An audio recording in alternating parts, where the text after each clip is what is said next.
Hello दोस्त, स्वागत है आप लोगों का आपके अपने और हमारे YouTube channel new star coaching centre पर। तो चलिए फटाफट सब्सक्राइब कीजिएगा जो जो हमारे चैनल को पहली बार या नए हो। ठीक है, तो चलिए स्टार्ट करते हैं। और सबसे पहले बता दें, ये आप लोगों का क्लास 10th का मॉडल पेपर है। और ठीक है, और हमारे जितने भी भाई बहन इस वीडियो को देख रहे हैं तो शुरू से अंत तक देखिएगा, बहुत ही फ़ायदा आपको होगा। और बता दें, ये आपका मॉडल सेट 3 है सोशल साइंस का, यानी कि सामाजिक विज्ञान का, जिसमें कि 5 विषयों का समावेश होता है। ठीक है, तो आपको शुरू से अंत तक देखना है, पाँचों सेट शांत जगह और शांत समय में। ठीक है, और ज़्यादा बेटर होगा जब आप यानी कि सब कुछ पढ़ने के बाद जब आप सोने जाते हैं तो उस समय इसे देखिएगा, तो आपको ज़्यादा फायदा होगा। ठीक है, और एक अनुरोध है कि जितने भी हमारे भाई बहन इस वीडियो को देख रहे हैं, जितना भी क्वेश्चन का आंसर आपको पहले से मालूम होगा तो उसका आंसर कमेंट बॉक्स में ज़रूर डालिएगा। इससे आपको भी और खुद हमें भी पता चलेगा कि हमारे जितने भी भाई बहन इस वीडियो को देख रहे हैं वह कितने लेवल में कितने अंक ला सकते हैं। ठीक है, तो चलिए आप लोग भी मेरे साथ स्टार्ट करते हैं इस वीडियो को,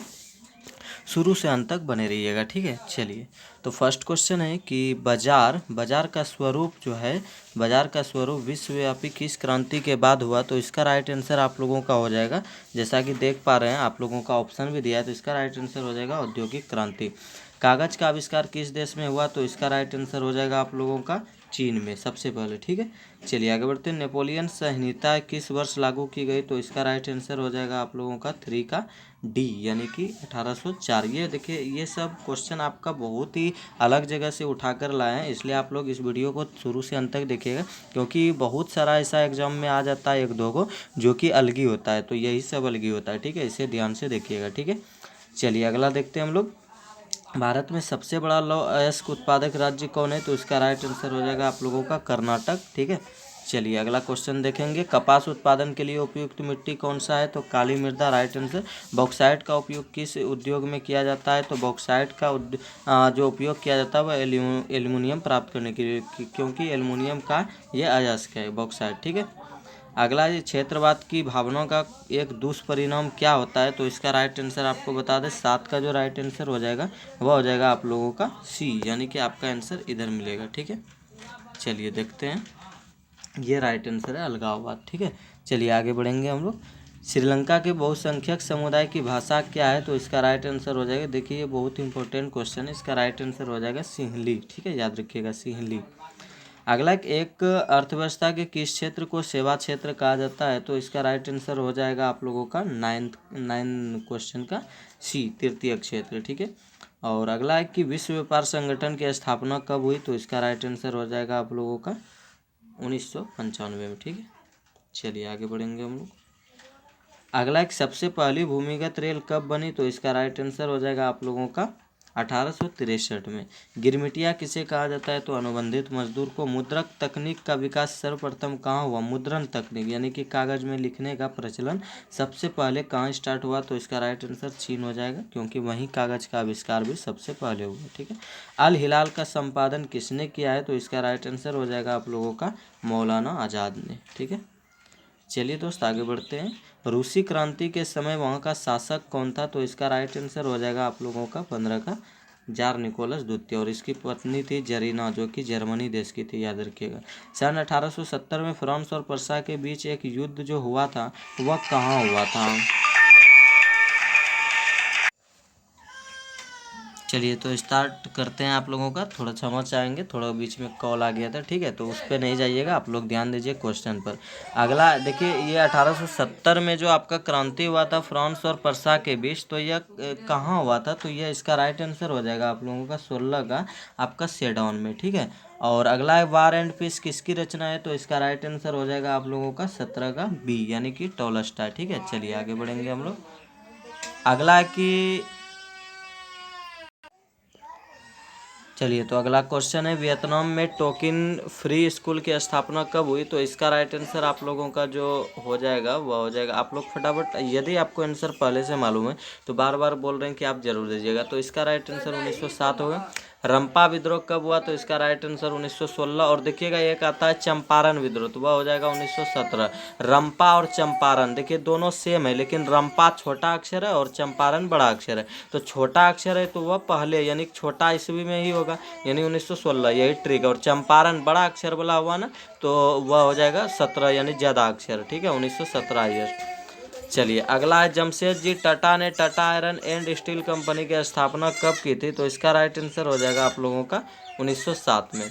मरुस्थलीय मृदा का विस्तार सबसे ज़्यादा कहाँ है? तो इसका राइट आंसर राजस्थान हो जाएगा। चलिए आगे बढ़ेंगे हम लोग।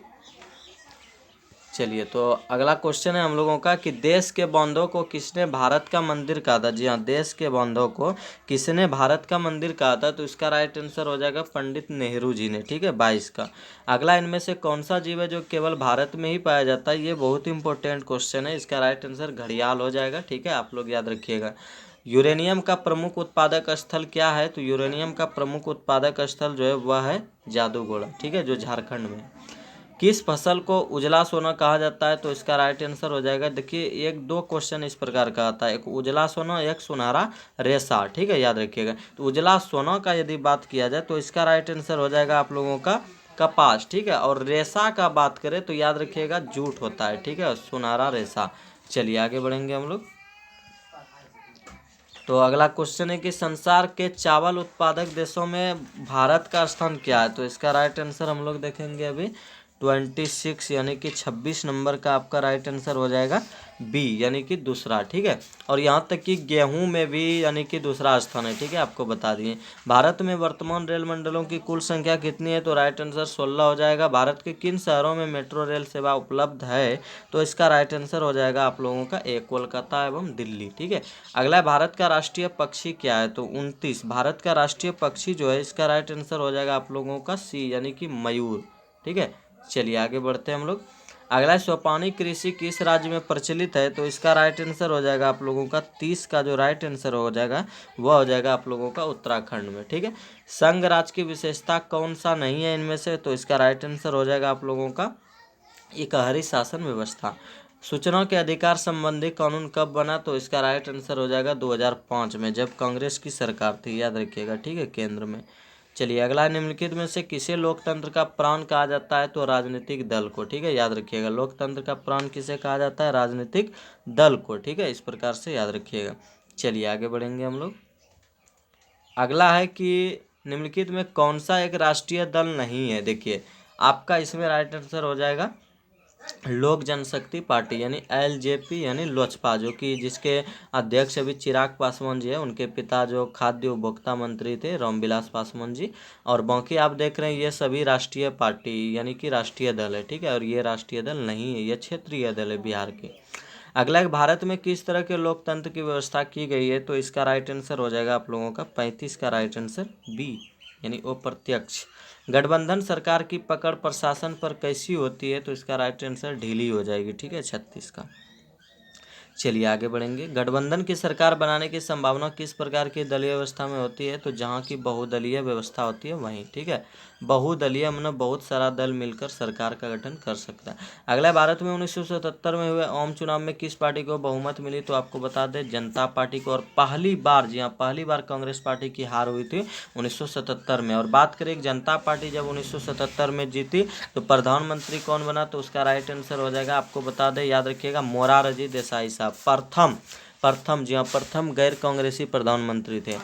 अगला एक, भारत का केंद्रीय बैंक कौन है? तो इसका right answer reserve bank of India. Bharat उपभोक्ता संरक्षण अधिनियम की घोषणा कब हुई? तो इसका राइट आंसर हो जाएगा आप लोगों का 1986।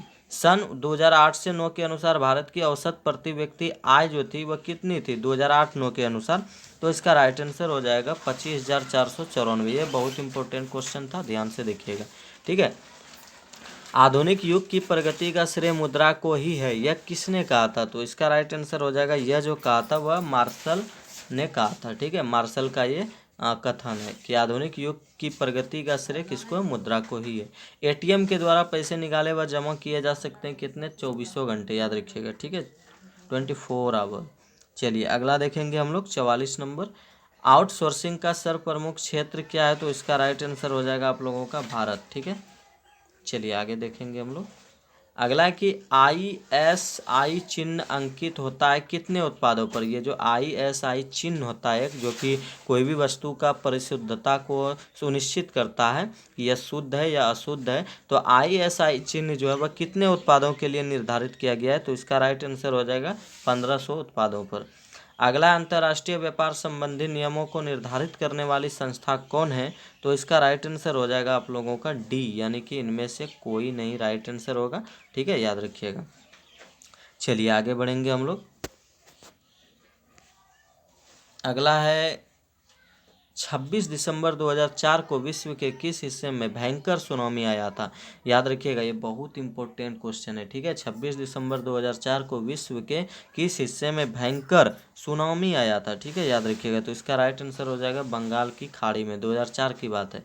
निम्नलिखित में से किस नदी को बिहार का शोक कहा जाता है? तो इसका आपको ट्रिक देंगे, देखिएगा। शोक है ना, तो शोक को पलटाइए, देखिए क्या को हो जाएगा पहले, तो को से, याद रखिएगा, शोक कोसी।